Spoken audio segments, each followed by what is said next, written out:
Hi అండి, నేను మీ Lakshmi. Welcome back Lakshmi's kitchen. ఈరోజు మన వీడియోలో సాంబార్ రైస్ ఎలా చేసుకోవాలో చూద్దాం. సాంబార్ రైస్ అంటే మీ అందరికీ తెలిసే ఉంటుంది కదండి.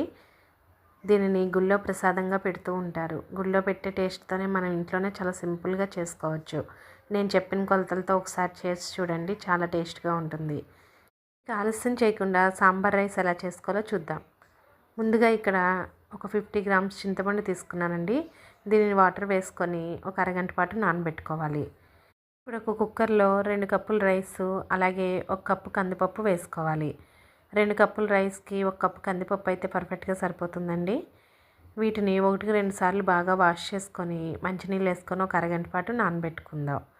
ఇక్కడ నేను తీసుకున్న 2 కప్పుల రైసు, 1 కప్పు కందిపప్పు కదండి. 3 కప్పులకి 7 కప్పులు వాటర్ వేసుకున్నాను.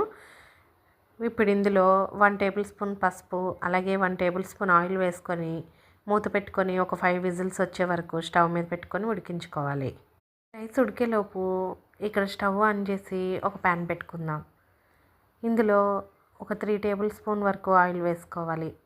ఆయిల్ కొద్దిగా వేడైన తర్వాత 1 టేబుల్ స్పూన్ జీలకర్ర, అలాగే కొద్దిగా కరివేపాకు, ఒక 2 పచ్చిమిర్చి చిలుకలు కూడా వేసుకొని బాగా ఫ్రై చేసుకోవాలి. ఇందులోనే మనం కట్ చేసి పెట్టుకున్న ఆనియన్స్ కూడా వేసుకొని ఫ్రై చేసుకుందాం. ఇక్కడ మనకి చిన్న ఉల్లిపాయలు ఉంటే ఉల్లిపాయ పలంగా వేసుకోవచ్చండి. ఇక్కడ నేను నా దగ్గర ఉన్న కూరగాయలన్నీ తీసుకున్నానండి. దోసకాయ, ఆనపకాయ, వంకాయ, ములక్కాడ, టమాటా ఇవన్నీ వేసుకొని బాగా ఫ్రై చేసుకోవాలి.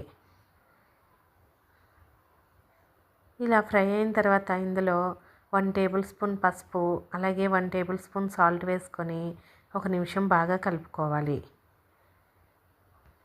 ఇలా కలుపుకున్న తర్వాత మూత పెట్టుకొని ముక్క మెత్తబడే వరకు మగ్గించుకోవాలి.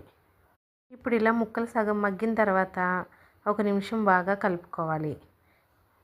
ఇప్పుడు ఇందులో మనం ముందుగా నానబెట్టుకున్న చింతపండు పులుసు వేసుకుందాం. చింతపండు పులుసు వేసిన తర్వాత ఒక నిమిషం బాగా కలుపుకొని ఇప్పుడు ఇందులో 1 టేబుల్ స్పూన్ కారం, అలాగే రుచికి సరిపడా ఉప్పు, ఒక 2 టేబుల్ స్పూన్లు సాంబార్ పొడి కూడా వేసుకోవాలి. ఇవన్నీ వేసిన తర్వాత బాగా కలుపుకొని మూత పెట్టుకొని ముక్క బాగా మెత్తబడే వరకు ఉడికించుకోవాలి.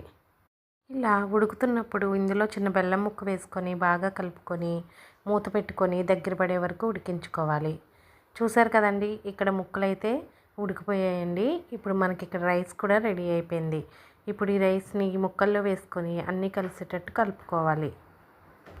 కలుపుకున్న తర్వాత చివరిగా ఇందులో ఒక 2 టేబుల్ స్పూన్ నెయ్యి, కొత్తిమీర వేసుకొని బాగా కలుపుకుందాం. చూసారు కదండి, అంతేనండి. చాలా సింపుల్గా ఎంతో టేస్టీగా సాంబార్ రైస్ అయితే రెడీ అయిపోయింది. మీరు కూడా ఒకసారి నేను చెప్పిన కొలతలతో ట్రై చేయండి. ఎలా వచ్చిందో నాకు కామెంట్ చేయండి.